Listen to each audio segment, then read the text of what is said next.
দুনিয়ার সমস্ত পয়গম্বর অত্যাচারিত হলেন, শুধু তাই নয়, বিশ্ব নবী আখেরি জামানার পয়গম্বর নবী মুহাম্মদ রাসূলুল্লাহ সাল্লাল্লাহু আলাইহি ওয়াসাল্লাম জাতির কাছে আসলেন। তিনি এসে বললেন, ইয়া আইয়ুহান নাস কুলু লা ইলাহা ইল্লাল্লাহ। প্রথম দাওয়া শুনছেন কথা? রাসূলুল্লাহ বলছেন, ও জাতি, আমার রাসূল তো মক্কার রাসূল না শুধু, মদিনার রাসূল না শুধু, আরবি ভাষা ভাষীদের রাসূল না শুধু, আমার নবী কি নবী? চিল্লায় বলেন। তাই তিনি বলেছেন, ও বিশ্বের মানবতা, বিশ্বের মানব গোষ্ঠী, যদি মুক্তি পেতে চাও, নাজাত পেতে চাও, উচ্চারণ করো, বিশ্বাস করো, আমল করো, বলো লা ইলাহা ইল্লাল্লাহ। জোরে পড়েন, লা ইলাহা ইল্লাল্লাহ, লা ইলাহা ইল্লাল্লাহু মুহাম্মাদুর রাসূলুল্লাহ। আবু জাহেল বুঝছিল কলমার অর্থ? কথা বলেন না কেন? আবু জাহেল বুঝছিল? উতবা, সাইবা, মুগিরার গোষ্ঠীরা বুঝছিল? বুঝেছে। তারপরে তারা চিন্তা করলো যে সর্বনাশ তো করছে, লা ইলাহা, কোন ইলাহ নাই, আইনদাতা নাই, বিধানদাতা নাই, তাহলে আমরা কি ঘরে বসে বসে কি করব? উনি নতুন একজন ইলাহ নিয়ে আসছে, আল্লাহ ছাড়া কোন ইলাহ নাই, তাহলে আমাদের কাজটা কি? প্রথমে তারা চেষ্টা করলো যে একটু দেখি নরম নরম ভাবে হয় নাকি। চলে গেল আবু তালেবের কাছে, আসে না দিছে, বললো, আবু তালেব, তুমি তো কুরাইশদের নেতা, তোমার ভাইয়ের ছেলে কয়টাই কি? কি আশ্চর্যজনক কথা! লা ইলাহা ইল্লাল্লাহ, আল্লাহ ছাড়া কোনো ইলাহ নাই, তা আমরা করব কি? তোমার ভাতিজাকে বুঝাও লা ইলাহা ইল্লাল্লাহর দাওয়াত বন্ধ করে দিক, এর বিনিময়ে টাকা লাগে টাকা দেব, সোনা লাগে সোনা দেব, যত সুন্দরী মেয়ে চায় তাও দেব, নেতৃত্ব চায় তাও দেব, তবু যেন কালেমার দাওয়াত না দেয়। আসিনে কা হাদিসে আছে কিনা? নবীজি যখন বাড়ি ফিরলেন, চাচা আবু তালেব নিজের কলিজার টুকরা সন্তান হযরত জাফর আলীর চাইতে তিনি ভালোবাসতেন কলিজার মতো করে মুহাম্মদ সাল্লাল্লাহু আলাইহি সাল্লামকে। বলছে, বাবা, এমন কথা কেন বলো যাতে লোকেরা খেপে যায়? এই কথাগুলি বলো না, ওরা আমার কাছে এই সব প্রস্তাব দিয়ে গিয়েছে। রাসূলুল্লাহ প্রস্তাব শুনে এগ্রি করলেন। জি, আমার নবী বলেন, ও আমার চাচা আবু তালেব, প্রস্তাবকারীদেরকে শুনিয়ে দিন। হুজুরের সাথে তখন অনেক লোকজন নাকি? অনেক অস্ত্রপাতি? কিচ্ছু নাই, আল্লাহর শক্তি ছাড়া কিছুই না। আমার নবী বলেন, ও আমার চাচা আবু তালেব, প্রস্তাবকারীদেরকে শুনিয়ে দেন, যেটা দেওয়া সম্ভব সেটা তো দূরের কথা, যেটা দেওয়া সম্ভব নয় তাও যদি তারা দিতে পারে আমারে, যেমন আকাশের সূর্যটা ধরে এনে ওরা যদি আমার ডান হাতে তুলে দেয়, আকাশের পূর্ণিমার চাঁদটা ধরে যদি বাম হাতে আমার তুলে দেয়, এর বিনিময়ে এক মুহূর্তের জন্য তাওহীদের দাওয়াত আমি বন্ধ করে দেব না। সুবহানাল্লাহ।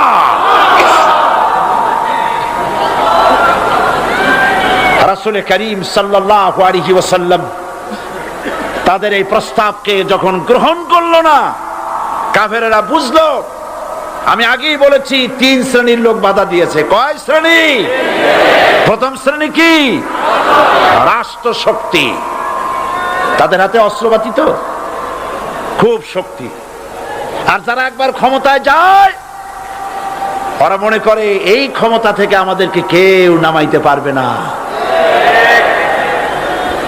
বিংশ শতকের শ্রেষ্ঠ মুজাদ্দিদ আল্লামা সৈয়দ আবু দাদা মওদুদী রাহমাতুল্লাহ আলাইহি তিনি এক জায়গায় লিখেছেন, স্বৈরাচারীরা তার পতনের সমস্ত ছিদ্র বন্ধ করে, কিন্তু একটা ছিদ্র বন্ধ করতে পারে না, মনের ভুলে সে ছিদ্রটা থেকেই যায়, যেই ছিদ্র দিয়ে আসলে তার পতনটা হবে।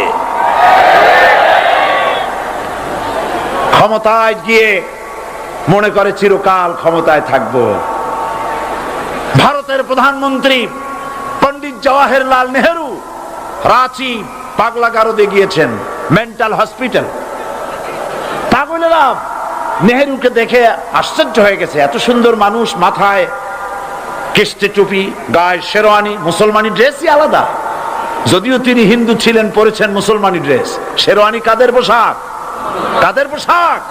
সাথে ছড়ি নিয়ে হাঁটা, স্টাইল করে, সুন্দর পাজামা, সুন্দর টুপি, সুন্দর সাজসজ্জা করে মুসলমানদের ড্রেস। এই ড্রেস পরে তিনি গিয়েছেন। সব সময় যে ড্রেস তিনি পরতেন। পাগলেরা জিজ্ঞেস করছে, তুমি কে গো? উনি বলছেন, আমারে চেনো নাই? আমি ভারতের প্রধানমন্ত্রী পণ্ডিত জওহরলাল নেহেরু। পাগলেরা বলছে, ও সেই কথা। আমরাও যখন এই হসপিটালে আসছিলাম, এই তোমার মতো লম্বা লম্বা কথা আমরাও বলছি। থাকো আমাদের সাথে কিছুদিন, তোমার মাথাও ঠান্ডা হয়ে যাবে। ক্ষমতায় যারা থাকে, ক্ষমতার মোহে চতুর্দিকে অন্ধকার দেখে, মনে করে আমার পতন আর হবে না। কিন্তু তোমাকে বুঝিবে যে গোকুলে বাড়ি শেষে। গাড়ির চাকা সব সময় উপরে থাকে না। গাড়ির চাকা সব সময় উপরে থাকলে গাড়ি তো চলবেই না। গাড়ির চাকা ঘোরে বলেই তো গাড়ি চলে। সুতরাং এই উপরে, তোমার চাকা উপরে এখন আছে বলে, তোমার দলের চাকা উপরে আছে বলে যারা মানুষের উপরে জুলুম করছো, আলেমদেরকে ধরতেছো, মুসল্লিদেরকে ধরে ধরে জেলে ঢুকাচ্ছ, সময় আসবে এমন ইন্দুরের গর্ত অপমানা পালাবার জন্য।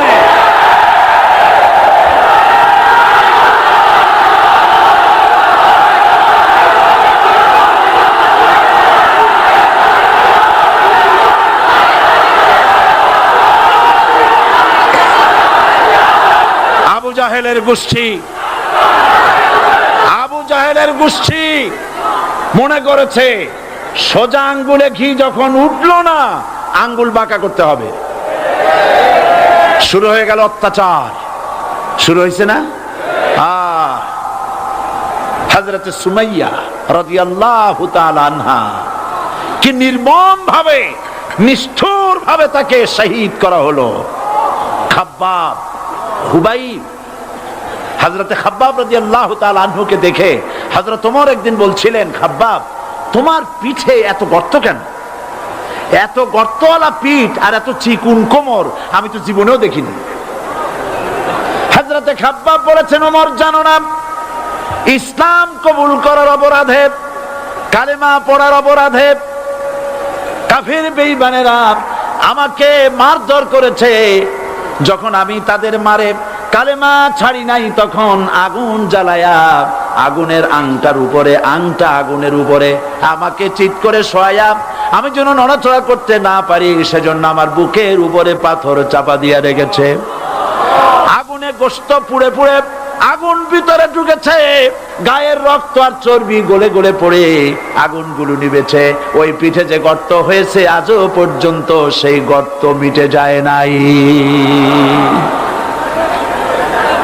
হযরত খাব্বাব রাদিয়াল্লাহু তাআলা আনহু বলছেন, বুখারী শরীফে হাদিসে ভাবে এসেছে, ওয়ান খাব্বাব বিন আরিত রাদিয়াল্লাহু তাআলা আনহু আন্নাহু قال শাকাউনা ইলা রাসূলিল্লাহি সাল্লাল্লাহু আলাইহি ওয়াসাল্লাম ওয়া হুয়া মুতাওয়াসসাদুন বুরদাতুন লাহু ফি জিল্লিল কাবা। আমি গেলাম রাসূলুল্লাহর কাছে, যে দেখি হুজুর বাইতুল্লাহ শরীফের ছায়ায় আরাম ফরমাচ্ছেন। আমি কাছে গিয়ে বললাম, আলা তাস্তানসিরু লানা, আলা তাদউ লানা ইয়া রাসূলুল্লাহ। হে রাসূল, আপনি কি আমাদের জন্য দোয়া করবেন না?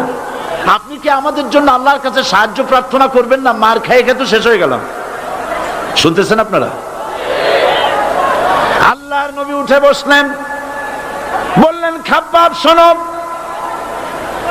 তোমাদের আগে যারা এই পৃথিবীতে এসেছিলেন দ্বীনের দাওয়াত দেওয়ার জন্য, সমকালীন রাষ্ট্র শক্তি তাদেরকে ধরত, ফায়ুখাজুর রাজুলু ফায়ুহফারু লাহু ফিল আরদ, তার জন্য তারে ধরে নিয়া মাটির মধ্যে গর্ত করত, ফায়ুজআলু ফিহা, এরপরে সেই গর্তের ভিতরে তাকে কোমর পর্যন্ত গেড়ে দিত। সুম্মা ইউতা বিল মানশার, এরপরে করাত আনা হতো, ফায়ুদাউ আলা রাসিহি, এরপরে করাতটা মাথার উপরে রাখা হতো, ফায়ুজআলু নিসফাইন, এরপরে করাত দিয়া চিরে চিরে জীবিত মানুষটাকে দ্বিখণ্ডিত করে ফেলে দিত। মা ইয়াসুদ্দুহু যালিকা আন দীনি, এত কষ্ট দেওয়ার পরেও, এত জুলুম করার পরেও দ্বীনের দায়ীদেরকে এক চুল পরিমাণ আল্লাহর রাস্তা থেকে তারা সরাই দিতে পারে নাই। ওয়াল্লাহি, ও খাব্বাব, আমি আমার আল্লাহর নামে কসম করি। ও মুসলমান, কে কসম করতেছে? আল্লাহ রাসূল। আমি আমার আল্লাহর নামে কসম করি, ওয়াল্লাহি লা ইউতাম্মান্নাল্লাহু হাযাল আমর হাত্তা ইয়াসির রাকিবু মিন সানা ইলা হাজরামাউত। সেদিন বেশি দূরে নয়, ইয়েমেনের রাজধানী সানা থেকে শুরু করে সৌদি আরবের হাজরামাউত পর্যন্ত হাজার হাজার মাইল, এই দীর্ঘ পথে যুবতী নারী তার সৌন্দর্যের পশ্চা নিয়া, আর ধনাঢ্য ব্যক্তিরা, সওদাগরেরা তাদের টাকা পয়সা নিয়া একাকে নিয়ে অথবা দলবদ্ধ ভাবে মানুষেরা যাতায়াত করবে। লা ইয়াখাফু ইল্লাল্লাহ, মানুষের মনের মধ্যে কোনো ভয় থাকবে না। এমন একটা সময় আসবে, ওয়ালাকিন্নাকুম তাস্তাজিলুন, অথচ তোমরা বড্ড তাড়াহুড়ো করছো। তাড়াহুড়ো করো না, অপেক্ষা করো, ধৈর্য ধরো, মার খাও, জেলে যাও, শহীদ হও, আল্লাহর রাজ কায়েম হবেই হবে।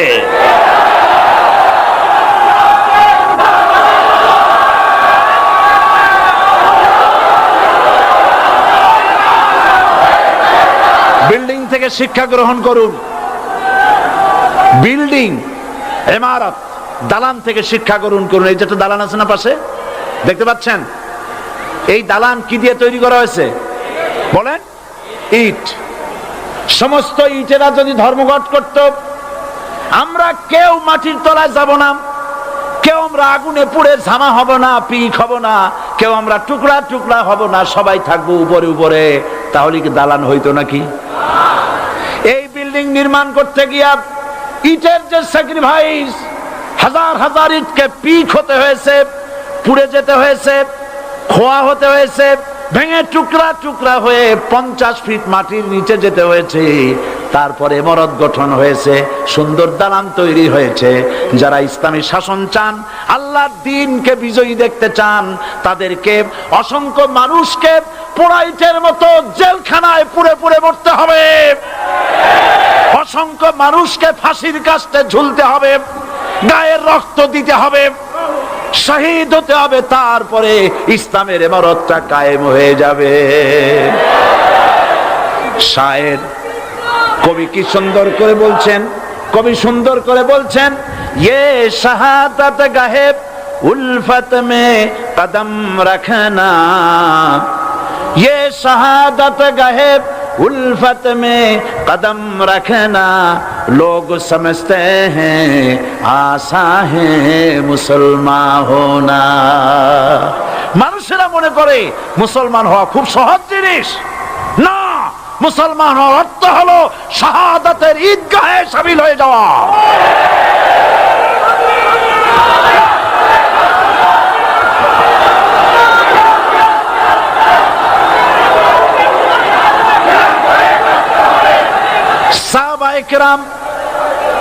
সাহাবায়ে কেরাম মার খেলেন, এবার স্বয়ং আল্লাহর নবীর গায়ে হাত তুলল।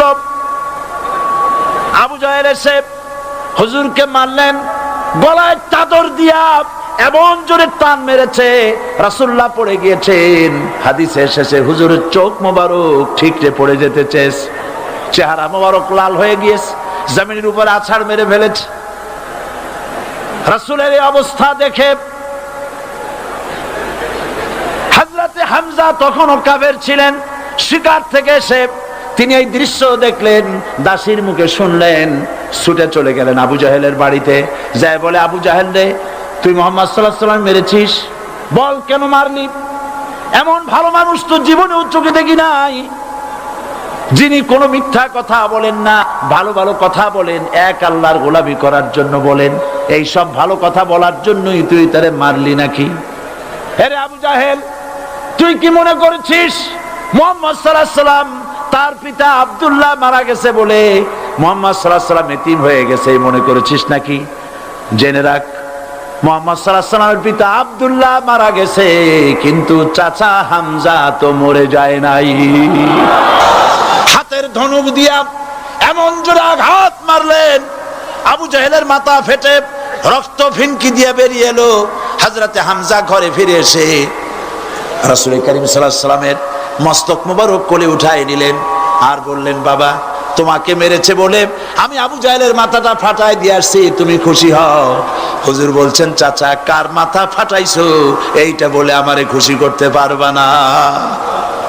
হযরতে হামজা বলেন, তুমি কি হলে খুশি হবে? হুজুর বলেন, হামজা চাচা গো, আমি খুশি হব যদি একটিবার চাচা তোমার মুখে শুনতে পাই ঈমানের কালেমা। হযরতে হামজা বলেন, মুহাম্মদ সাল্লাল্লাহু আলাইহি ওয়াসাল্লাম, আমি বুঝতে পেরেছি তুমি কোনো সাধারণ মানুষ নও। সাধারণ মানুষ হলে পরে তুমি প্রতিশোধে বিশ্বাসী হতে, খুশি হতে। প্রতিশোধে বিশ্বাসী হও নাই, তুমি অবশ্যই আল্লাহর নবী, কোনো সন্দেহ আমার নাই। তুমি সাক্ষী থাকো, আমি পড়ে নিলাম, লা ইলাহা ইল্লাল্লাহু মুহাম্মাদুর রাসূলুল্লাহ। জোরে পড়ে, লা ইলাহা ইল্লাল্লাহু মুহাম্মাদুর রাসূলুল্লাহ।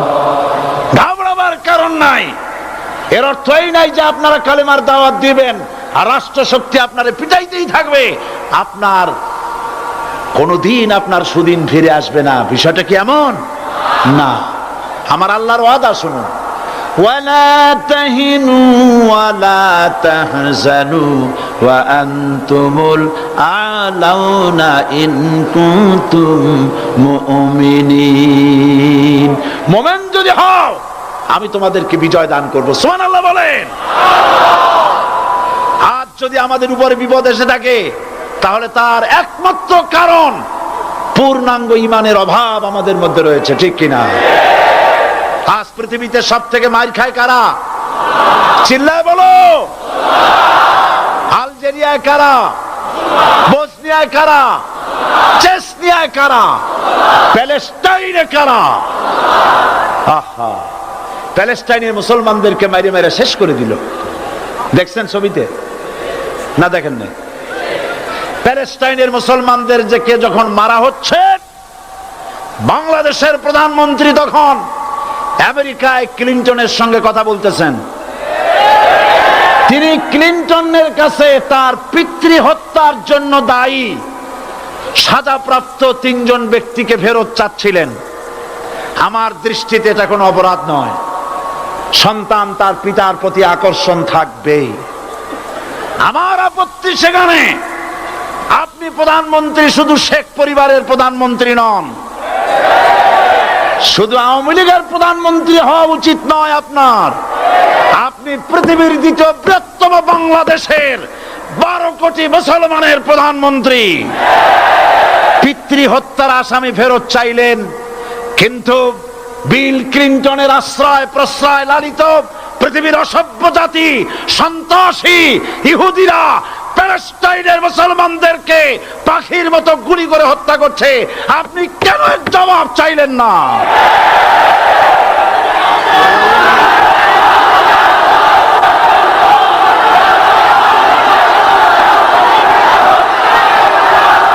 জবাব জবাব আপনি চাইতে পারবেন না, কারণ মুনাফিকদের সাহস হয় না, সাহস হয় মুমিন ব্যক্তি। বিল ক্লিনটনকে বলা দরকার ছিল, এই ইসরায়েলকে তোমরাই বসিয়েছো, মধ্যপ্রাচ্যের বিষ ফোড়ায় পরিণত করেছো তোমরা। তবে হ্যাঁ, যুরিবাত আলাইহিমুয যিল্লাতু ওয়াল মাসকানা ওয়া বাউ বিগাদাবিন মিনাল্লাহ। আল্লাহর গজব আসবে, ইহুদিরা পৃথিবী থেকে নিশ্চিহ্ন হবেই হবে ইনশাআল্লাহ। দেখেছেন তাকায়া প্যালেস্টাইনে ইসরায়েলিরা হেলিকপ্টার, গানশিপ, কামান, বোমা নিক্ষেপ করছে, আর প্যালেস্টাইনের শিশু কিশোর যুবকেরা ইহুদিদের নিক্ষিপ্ত বোমা আর কামানের মোকাবেলা করতেছে পাথর দিয়ে। আমি আমার অন্তরের অন্তঃস্থল থেকে ধন্যবাদ জানাই, মোবারকবাদ জানাই খালিদ বিন ওলীদের উত্তরসূরি, খাব্বাব খোবাইবের উত্তরসূরি প্যালেস্টাইনের ওই সব যুবকদেরকে যারা কাফের বেঈমান ইহুদিদের মোকাবেলা করতেছে ইট আর পাথর দিয়ে। আর আমি আমার অন্তরের অন্তঃস্থলের সমস্ত ঘৃণা দিয়ে আমি ধিক্কার জানাই পৃথিবীর মুসলিম শাসকদেরকে, যারা মুসলমানদের মার দেখে চুপ করে যারা বসে আছে।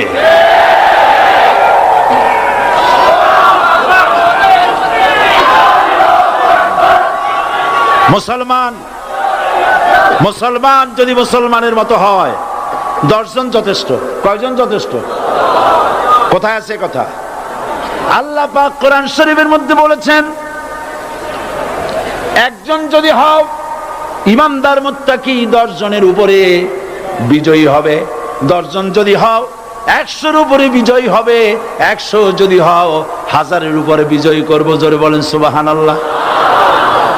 কবি বলতেছেন, ফিজায়ে বদরে পয়দা কুন ফেরেশতে তেরি নুসরত কো উতার সকতে গর্দুঁ সে কতর আন্দর কতর আবি। বদরের মুসলমানদের মতো ঈমান আনো, তাহলে আকাশ থেকে কাতারে কাতারে ফেরেশতা নাজিল করে দিয়ে আল্লাহ পাক তোমাদেরকে সাহায্য করবেন। সুবহানাল্লাহ। সে আল্লাহ আছে না নাই? জোরে বলেন আছে না নাই?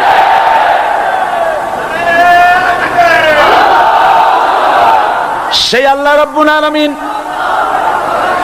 কোরআনে কারীমের ভিতরে আয়াতুল কুরসির মধ্যে বলে দিয়েছেন, আল্লাহু লা ইলাহা ইল্লা হুয়াল হাইয়ুল কাইয়্যুম। প্রাণ খুলে সবাই পড়েন, বসা মানুষ দাঁড়ানো মানুষ। আল্লাহু লা ইলাহা ইল্লা হুয়াল হাইয়ুল কাইয়্যুম। আল্লাহ রাব্বুল আলামিন, তিনি ছাড়া কোনো ইলাহ নাই, তিনি সার্বভৌমত্বের মালিক কেউ নাই আল্লাহ ছাড়া। এই কথা মানুষকে ঘোষণা করতে হবে। বাধা, এই কথা বললেই বাধা দেবে কয় শ্রেণীর লোক? 3 শ্রেণী। প্রথম শ্রেণী হচ্ছে কে? রাষ্ট্রশক্তি। আজও তারা বাধা দিচ্ছে। আল্লাহর আইন দিয়ে দেশ চালাও, তারা তাদের মন মর্জি মোতাবেক আইন দিয়ে দেশ চালাবে। আল্লাহ পাক বলছেন, আলা লাহুল খালকু ওয়াল আমরু। সৃষ্টি যার, আইন চলবে তার। কারো বাবার আইন চলতে পারে না, নিজেদের তৈরি করা আইন চলবে না। ইনিল হুকমু ইল্লা লিল্লাহ। একমাত্র আইন চলবে কার? এই আইন রাসূল করিম সাল্লাল্লাহু আলাইহি ওয়াসাল্লাম মদিনায় কোরআন দিয়ে প্রতিষ্ঠিত করেছিলেন। আল্লাহর বিধান, আল্লাহর সার্বভৌমত্ব কায়েম করেছিলেন। কোরআন সংবিধান হলো, চুরি বন্ধ হলো, ডাকাতি বন্ধ হলো, জেনা বন্ধ হলো, হত্যা বন্ধ হলো, ধর্ষণ বন্ধ হলো, সব কিছু বন্ধ হয়ে গিয়ে মুসলমানেরা শান্তি লাভ করলো, পৃথিবীর মানুষ শান্তি লাভ করলো। সুবহানাল্লাহ বিহামদিহি। আজ মুসলমানেরা শত্রু চেনে না, বন্ধু চেনে না। বন্ধুকে বানায়েছে শত্রু, শত্রুকে বানায়েছে বন্ধু। কে বন্ধু কে শত্রু চিনাই দিবেন কে? আল্লাহ। বলেন কে দিবেন? আল্লাহ রাব্বুল আলামিন কোরআনে কারীমের মধ্যে পরিষ্কার করে বলেছেন, লাতাজিদান্না শাদ্দান নাসি আদাওয়াতান লিল্লাযীনা আমানুল ইয়াহুদা ওয়াল্লাযীনা আশরাকু। আল্লাহ পাক বলছেন, হে রাসূল, মানুষের ভিতরে 2টা শ্রেণী মুমিনদের জন্য সবথেকে জঘন্য দুশমন। কয়টা শ্রেণী? 2টা। একটা হলো ইহুদ, আর একটা হলো মুশরিক। একটা হলো ইহুদি, আর একটা হলো মুশরিক। এটা হলো তোমাদের দুশমন। আর আজ আমাদের দেশে, পৃথিবীর বিভিন্ন দেশে মুসলমানেরা মুশরিকদের সঙ্গে সম্প্রীতি বাড়াচ্ছে, মুসলমানদের সাথে শত্রুতা বাড়াচ্ছে। আজ আমার দেশে পূজা পার্বণে বাধা নাই। পূজা পার্বণে বাধা আছে? পূজা পার্বণে বাধা নাই। বাধা কোথায়? কোরআন শরীফের তাফসীর মাহফিলে। কোরআনের তাফসীরের মাহফিলে বাধা দেওয়া হচ্ছে। গান বাজনায় 144 ধারা নাই, কিন্তু কোরআন শরীফের মাহফিলে 144 ধারা দেওয়া হচ্ছে। যারা দিচ্ছে তারা আবার ওমরাও করে, হজও করে। ওরা আমাদের বলে আমরা নাকি ধর্মের নামে রাজনীতি করি, বলে না? আমরা নাকি ধর্মের নামে রাজনীতি করি। আমি বলি ধর্মের নামে আমরা রাজনীতি করি না, আমরা ধর্মীয় রাজনীতি করি। কথাটা বুঝে আসছে কিনা? ধর্মের নামে রাজনীতি তো সেই ব্যক্তি করে 1996 সনের নির্বাচনের আগে যিনি মাথায় পট্টি বেঁধেছিলেন, যিনি শপথ গ্রহণের সময় হাতে তসবিহ পড়েছিলেন, ধর্মের নামে রাজনীতি তিনি করেছেন। আজ অনেকগুলি ডিগ্রি পেয়েছেন তিনি, অনেকগুলি ডিগ্রি পেয়েছেন। কয়টা? মুখস্থ হয়ে গেছে আপনাদের। শকুনেরা, শকুন যদি গরুর গোশত কিনে খাওয়া লাগতো 80 টাকা কেজি দরে, শকুনে এত গোশত কিনে খাইতে পারতো না। লেখাপড়া করে যদি ডিগ্রি নেওয়া লাগতো এত ডিগ্রি কপালে জুটতো না, পয়সা দিয়া ম্যানেজ করা ডিগ্রি। কিন্তু 9টা নিলে কি হবে? আসল ডিগ্রিটা এখনো বাকি আছে। আসল ডিগ্রি কোনটা? নির্বাচনের আগে পট্টি বেঁধে তসবিহ নিয়ে গোটা জাতিকে যে সফলভাবে প্রতারণা করতে আপনি পেরেছিলেন মহা প্রতারক হিসেবে, সেই ডিগ্রি আগামী নির্বাচনের মোক্ষম সময় জনগণ আপনার গলায় পরায় দেবে।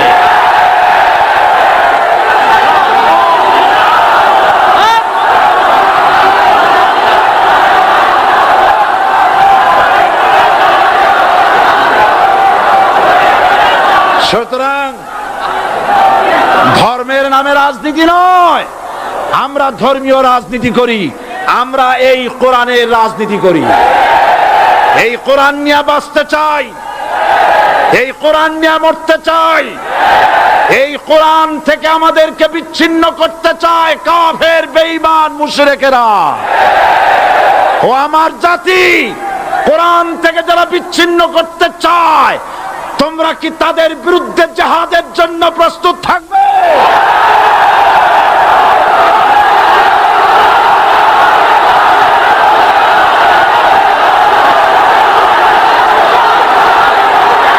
বসেন, বসেন, বসেন,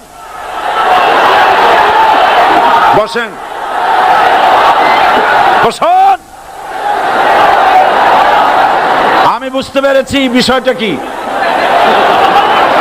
আসরের পরের থেকে বসা তো, সুযোগ পাইয়া খাড়া হইয়া কোমর সোজা করলেন। বসেন, সবাই বসেন, কোমর সোজা হয়ে গেছে, বসেন। এত বড় মাহফিল, জীবনে আর একটা পাবো নিশ্চয়তা আছে কি? জোরে বলেন, আছে? আজ আমাকে কথা বলতেই হবে ইনশাআল্লাহ, কারণ আগামীতে আবার আপনাদের সাথে দেখা হবে কিনা আমি জানি না। কথা বলতেই হবে। বসেন, কেউ দাঁড়িয়ে থাকবেন না। আমি দেখতে পাচ্ছি বাংলাদেশের ভাগ্য আকাশে উত্তর গগনে কালো মেঘ জমা হয়েছে, ঝড়ের পূর্বাভাস লক্ষ্য করছি। যদি মোকাবেলা করতে না পারেন সক্ষম ভাবে, এমন অন্ধকার গাঢ় কালো অমাবস্যার রাত আসতে পারে যার সুবে সাদে খাওয়া অসম্ভব। সুতরাং আপনারা কি কাপুরুষের মতো কাফের মুশরিকদের গোলামি করে মরতে চান? বিড়ালের মতো 500 বছর বেঁচে থাকার কোনো লাভ নাই। সিংহের মতো 1 ঘন্টা বাঁচতে চাই। আমাদেরকে বলা হয় সাম্প্রদায়িক উস্কানিমূলক কথা নাকি আমি বলি। পত্রপত্রিকা দিছে না তারা? সাম্প্রদায়িক উস্কানি কথা, সাম্প্রদায়িক উস্কানিমূলক কথা বলি। সেই জন্যই বোধহয় শত শত মুসলিম আমাদের কাছে এসে মুসলমান হয়। মানুষে আর বোকা বানানো যাবে না। যাবে কি? আর বোকা বানানো যাবে? তারপর বলছে কি? এরপরে বলছে আমাকে বলছে রাজাকার। শুনে রাখো, চট্টগ্রামের লক্ষ লক্ষ জনতা, পার্লামেন্টে যখন আমাকে এই কথা বলা হয়েছিল, আমার পার্লামেন্টের কলিগ জাফরুল্লাহ চৌধুরী সাহেব বসে আছেন এখানে, জাফরুল ইসলাম চৌধুরী বসে আছেন পাশে, প্রধানমন্ত্রী সুদ্ধা, অন্তত 3 শতাধিক পার্লামেন্টের সম্মানিত সদস্যরা সেদিন বসা। 1997 সনের বাজেট বক্তৃতা যখন আমি করতেছিলাম, ডক্টর কুদরতে খোদা, নাম রাখছে কুদরতে খোদা, আসলে গজবে খোদা। এই লোকটি নাস্তিক, ইসলামের চূড়ান্ত দুশমন। তার প্রণীত শিক্ষা ব্যবস্থার যখন সমালোচনা করছিলাম, ট্রেজারি বেঞ্চ থেকে আমাকে বলা হলো রাজাকার। আমি আমার সমস্ত শক্তি একত্রিত করে বলেছিলাম, শুধুমাত্র হিন্দুস্তানের রাজাকারেরাই আমাকে রাজাকার বলতে পারে। আমি বলেছিলাম 1973 সন পর্যন্ত আমি বাংলাদেশের কোন রাজনৈতিক দলের নেতা এবং কর্মী ছিলাম না। আমি রাজাকার নই। আমাকে রাজাকার বলে যদি তাকেও প্রমাণ করতে না পারে, 10 কোটি টাকার মানহানি মামলা দায়ের করব। আমার এই বক্তব্য সারা দুনিয়া শুনেছে। পার্লামেন্টে আমার এই বক্তব্য রেকর্ড হয়ে আছে। সেদিন 3 শতাধিক পার্লামেন্ট মেম্বারের কেউ আমার চ্যালেঞ্জ গ্রহণ করেন নাই। যে কোনো ব্যক্তি পার্লামেন্টে গিয়ে আমার বক্তৃতা দেখে আসতে পারেন। এরপরে 1997 সনের 7ই অক্টোবর দৈনিক জনকণ্ঠ পত্রিকা যখন আমার বিরুদ্ধে লিখলো, সেই পত্রিকায় সাইদির ওপেন চ্যালেঞ্জ 8ম পাতা, 1997 7ই অক্টোবর, এত বড় 2 কলামে হেডিং। সেখানে আমি বলেছি, বাংলাদেশের সকল সাংবাদিক, গোয়েন্দা বিভাগ, বাংলাদেশের সকল বুদ্ধিজীবীকে আমি আমার পিরোজপুরে আমন্ত্রণ করছি। আমার উপস্থিতিতে যদি কেউ প্রমাণ করতে পারে বাংলাদেশের স্বাধীনতা যুদ্ধের বিরুদ্ধে আমার কোনো ভূমিকা ছিল, সজ্ঞানে স্বেচ্ছায় জাতীয় সংসদের সদস্য পদ থেকে পদত্যাগ করব। 3 বছর পার হয়ে গেছে, আজ পর্যন্ত কেউ এই চ্যালেঞ্জের মোকাবেলা করে নাই। সুতরাং আমাকে যারা রাজাকার বলবে, তারা পিতৃ পরিচয়হীন অবৈধ সন্তান। 1971 সনের, শোনো মুসলমানেরা, 1971 সনের কোন কাদা সাইদির গায়ে লাগে নাই। আমাকে রাজাকার বলে জনগণ থেকে বিচ্ছিন্ন করবা, জনগণ থেকে আমারে বিচ্ছিন্ন করা যাবে না। কারণ এই জনগণ আমার জন্য আসে না, এই জনগণ আসে আল্লাহর কোরআনের জন্য।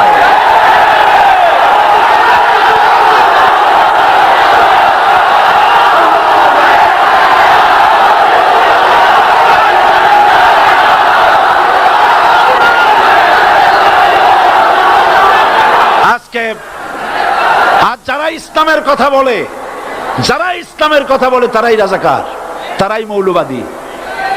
মৌলবাদী বললে আমরা অসন্তুষ্ট হই না, কারণ মৌলবাদী শব্দটা আসছে মূল থেকে। মৌল শব্দ এসেছে মূল থেকে। মূলবাদী তার মানে যারা মূলে আছে। মূল হলো কোরআন, মূল হলো হাদিস, মূল হলেন আল্লাহ, মূল হলেন আল্লাহ রসুল। আমরা আছি মূলে। এখন বলেন তো, মূলের শক্তি বেশি না আগার শক্তি বেশি? আমাদের যারা মৌলবাদী বলে, ওরা হলো আগাবাদী। মূলে আছে কত কোটি? 12 কোটি। মূলে আছে কত কোটি? আর আমাদের যারা মৌলবাদী বলে, ওই থাকো গাছের আগায়, আমরা মূলে।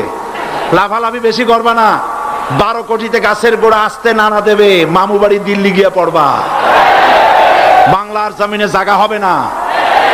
এ কথা বিশ্বাস করো। বাংলাদেশের মুসলমানদের শরীরে 1 বিন্দু রক্ত থাকতে শয়তানের তৈরি করা ধর্ম নিরপেক্ষ মতবাদ বাংলার জমিনে কায়েম হতে দেওয়া হবে না, হবে না।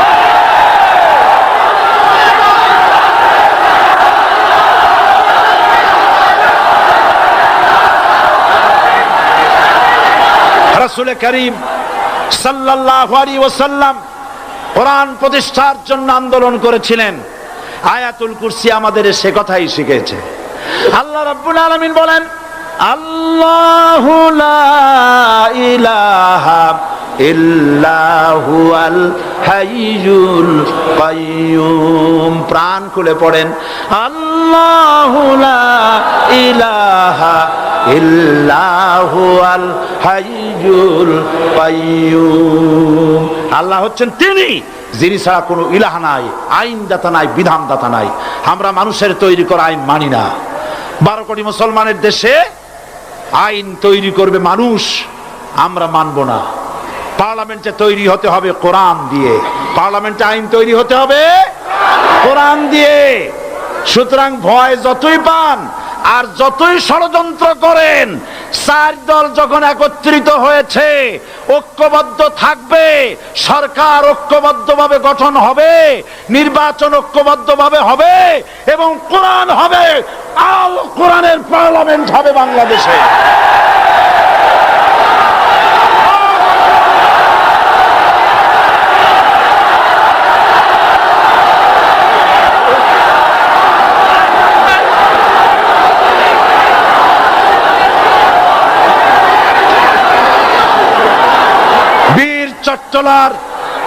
বীর চট্টলার মুসলমানেরা, বীর চট্টলার মুসলমানেরা, স্বাধীনতার ঘোষণা এই চট্টগ্রাম থেকে স্বাধীনতার মহান ঘোষক প্রেসিডেন্ট জিয়াউর রহমান সাহেব দিয়েছিলেন।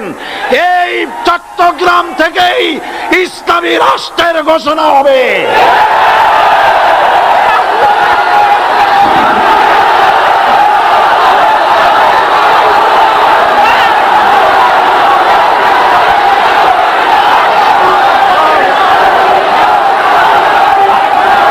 আশাবাদী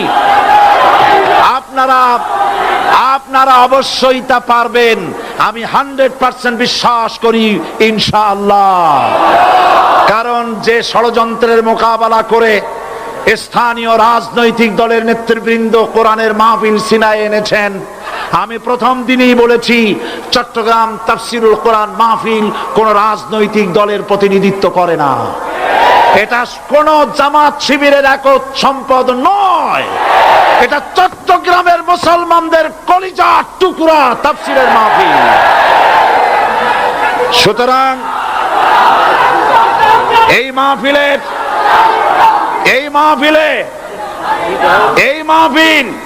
চট্টগ্রামে থাকবে ইনশাআল্লাহ কিয়ামত পর্যন্ত। 144 ধারা 288 হয়ে গেছে, ষড়যন্ত্র পায় পায় চলে গেছে। আমি ওই সব ছেলেদের বলি, সরকারি দলের ছাত্র হইয়া মুসলমানদের বিপক্ষে যাইও না। এদেশের ভাগ হয়ে গেছে দুটো শিবির, বোঝাই যাচ্ছে। একদিকে ভারতের পা চাটা গোলাম নাস্তিক মোরতাদ শ্রেণীর বুদ্ধিজীবী এবং তাদের মদতপুষ্ট সরকার, আর একদিকে ইসলামী শক্তি, ইসলামী দল আর দেশ প্রেমিক জাতীয়তাবাদী শক্তি। একদিকে হিমালয় পাহাড় আর একদিকে সূচো ইঁদুর। আল্লাহ বিজয় দেবে মুসলমানদের। কাদের বিজয় হবে? বাংলাদেশে কোরআনের রাজ কায়েম হোক, তাকে আপনারা চান? কারা কারা চান? দু হাত উঁচু করে দেখান। দাঁড়াবেন না, দাঁড়াবেন না।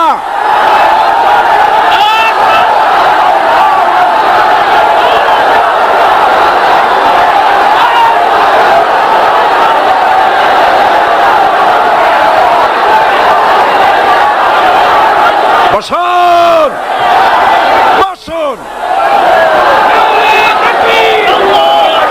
আবার বসেন, বসুন।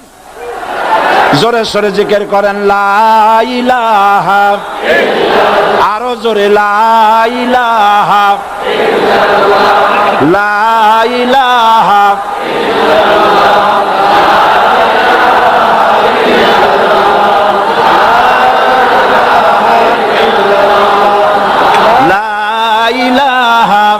ইল্লাল্লাহ, লা ইলাহা ইল্লাল্লাহ, লা ইলাহা ইল্লাল্লাহ মুহাম্মাদুর রাসূলুল্লাহ।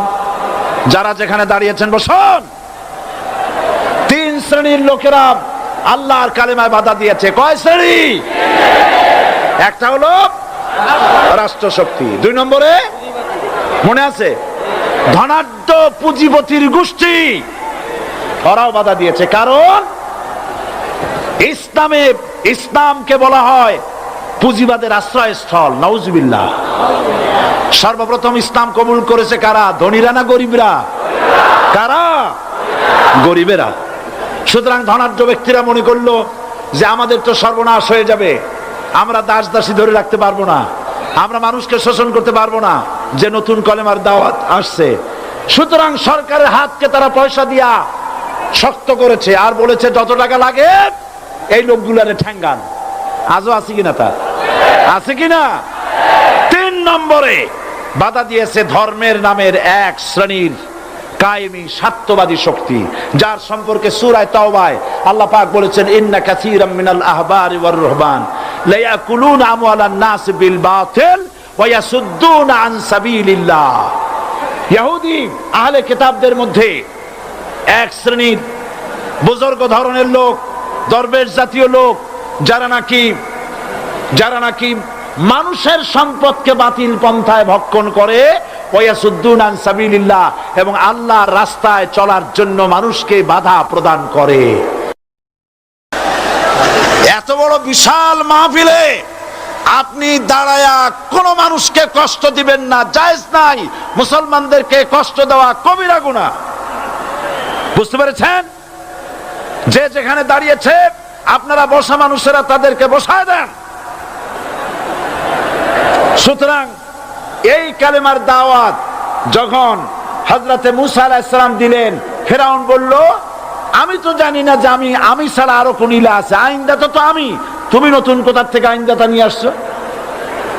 ফেরাউন বলছে দেখো, আমারে বাদ দিয়া যদি অন্য কাউকে ইলাহ বলে তুমি মানো আর সেই শিক্ষা যদি যে জাতিকে দাও, তাহলে আমি তোমাকে ধরে লাআজআলান্নাকা মিনাল মাসজুনিন, আমি তোমাকে কারারুদ্ধ করব, আমি তোমাকে জেলখানায় ঢুকিয়ে দেব। রাষ্ট্রশক্তি প্রথম বাধা দিল কারা? বলেন সবাই। সেই বাধা কি ওখানে শেষ হয়েছে না এখনো আছে? আছে কিনা জোরে বলেন। আমি তোমাকে জেলখানায় ঢুকাবো। হযরত মুসা আলাইহিস সালাম বলেন ফেরাউন রে, জেলের ভয় আমি করি না, আমার কি জেলের ভয় দেখায়া লাভ নাই, আমি আল্লাহ পাকের পয়গম্বর হযরত মুসা আলাইহিস সালাম। ফেরাউনের দলবল আছে, লোক লস্কর আছে, তার অস্ত্রের অভাব নাই। আল্লাহ রাব্বুল আলামিন মুসা আলাইহিস সালামের কাছে একটা অস্ত্র দিয়া দিলেন। দিছিলেন কিনা? আল্লাহ পাক হযরত মুসা কি বলেছেন? ওয়া মা তিলকা বিয়ামিনিকা ইয়া মুসা, মুসা রে তোমার হাতে ওটা কি? মুসা আলাইহিস সালাম বললেন এটা লাঠি। আল্লাহ পাক বললেন ফেলে দাও লাঠি। লাঠি ফালায় দিলেন, কি হয়ে গেল? হিয়া হাইয়াতুন তাসআ, লাঠি হয়ে গেল। এখন লাঠি পড়ে সাপ হয়ে গেল।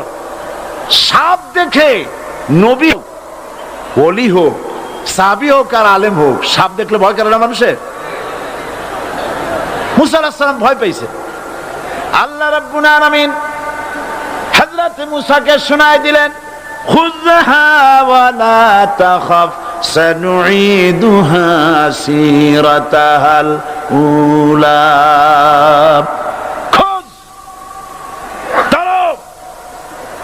লা তাখাফ, ভয় পেও না।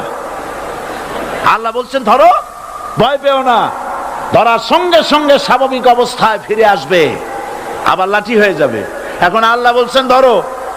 মুসা আলাইহিস সালাম কি ভয় পাওয়া উচিত হবে? উচিত হবে? মুসা আলাইহিস সালাম কি ভয় পাইছিলেন? কারণ হচ্ছে এই দুশমনের শক্তিটা খুব বড়ই দেখা যায়, মনে হয় যেন অনেক বড়, কি জানি কি। আল্লাহ পাক বলছেন ইন্না কাইদাশ শায়তানে কানা দাঈফা, শয়তানের চক্রান্ত যতই তুমি মনে করো অনেক ষড়যন্ত্রের জাল বিস্তার হয়ে আছে, আল্লাহ কয় কিছুই না, দাঈফা, অত্যন্ত দুর্বল। আল্লাহ পাক বললেন ধরো। মুসা আলাইহিস সালাম সাপ ধরলেন, সঙ্গে সঙ্গে লাঠি হয়ে গেল। ফেরাউন বরদাস্ত করলো না, রাষ্ট্রশক্তির পক্ষ থেকে আক্রমণ শুরু হলো। অপরাধ কি? মুসা আলাইহিস সালামের অপরাধ কি? কি অপরাধ?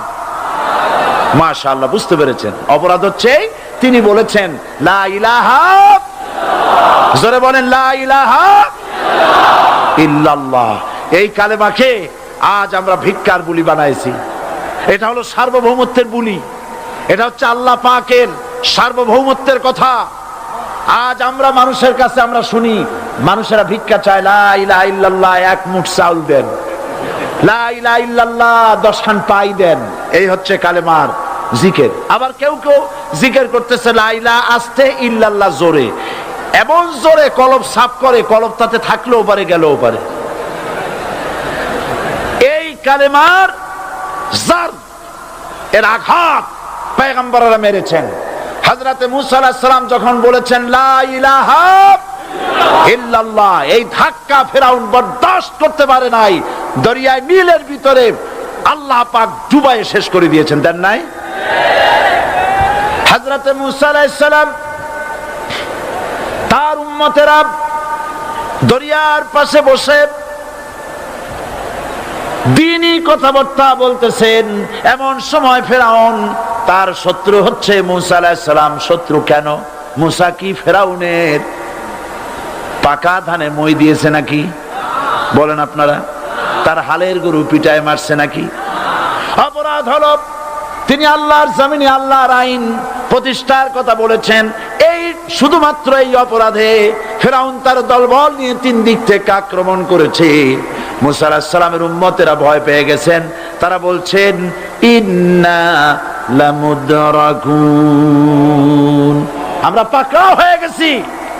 3 দিকে সাড়াশি আক্রমণ, 3 দিকে শত্রু, একদিকে দরিয়া, পালাবার রাস্তা আছে?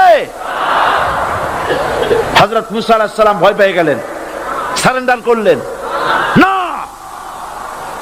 হযরত মুসা আলাইহিস সালাম বললেন কাল্লা, কখনো নয়, ভয় পাওয়ার কোনো কারণ নাই।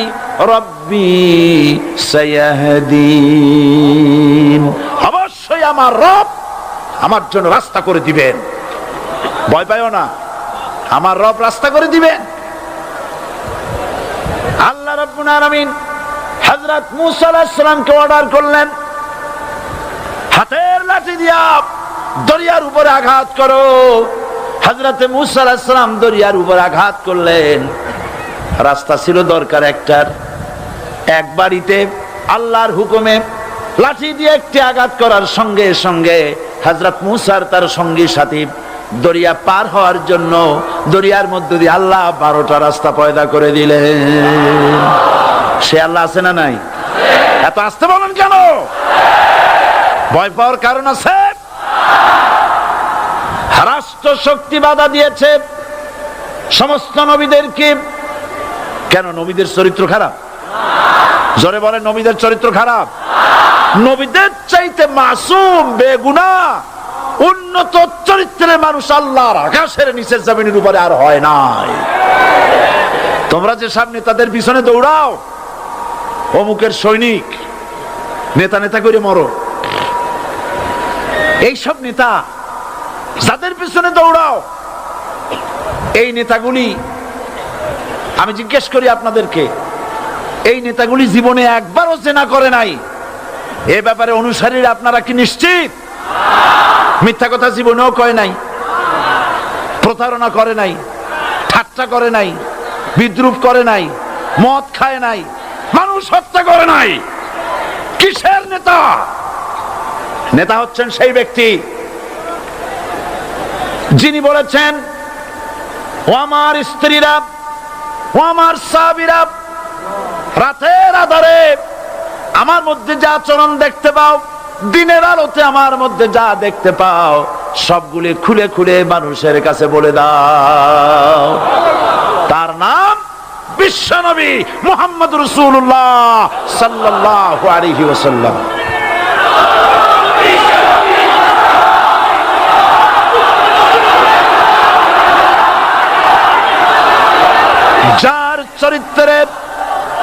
যার চরিত্রের সার্টিফিকেট আল্লাহ রাব্বুল রব্বুল আলামিন নিজে দিচ্ছেন, ওয়া ইন্নাকা লাআলা খুলুকিন আযীম।